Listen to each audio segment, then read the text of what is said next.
Cold water के साथ no reaction, magnesium hot water के साथ मैग्नीशियम हाइड्रोक्साइड, मैग्नीशियम स्टीम के साथ मैग्नीशियम ऑक्साइड। तीनों चीजें क्लियर हो गई।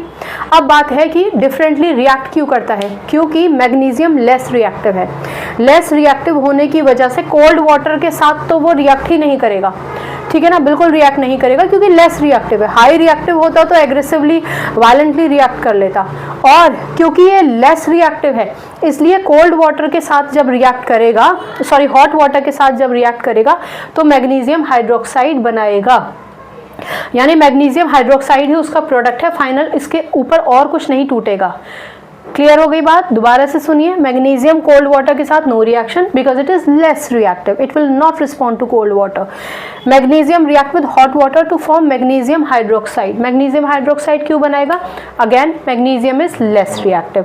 हमने हॉट वाटर लिया, वाटर का स्टेट, वाटर का रूप हमने बदल दिया था, हॉट वाटर ले लिया, इसलिए उसने मैग्नीशियम हाइड्रोक्साइड बना दिया। Of course hydrogen gas release होगा, लेकिन जब मैग्नीशियम रिएक्ट करता है स्टीम के साथ तो मैग्नीशियम अभी भी लेस रिएक्टिव है, लेकिन क्योंकि स्टीम हमने दिया है, स्टीम का मतलब हाई टेम्परेचर दिया है, इसलिए मैग्नीशियम ऑक्साइड और हाइड्रोजन बनेगा। तो इन तीनों आंसर्स में आप यही लिख सकते हैं, since magnesium is less reactive it will not respond to cold water, it will form magnesium hydroxide and hydrogen when reacted with hot water, whereas when it reacts with steam it forms magnesium oxide with the liberation of hydrogen gas। ठीक है, ये question बहुत important है, बहुत बहुत important है, क्योंकि ये कोल्ड, हॉट और स्टीम में तीनों में आंसर्स बदल जाएंगे, और ये टीचर्स का बेहतरीन सबसे फेवरेट काम होता है कि बच्चों को कंफ्यूज करिए।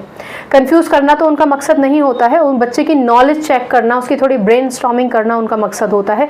तो बेसिक कॉन्सेप्ट्स हमेशा ध्यान रखिए।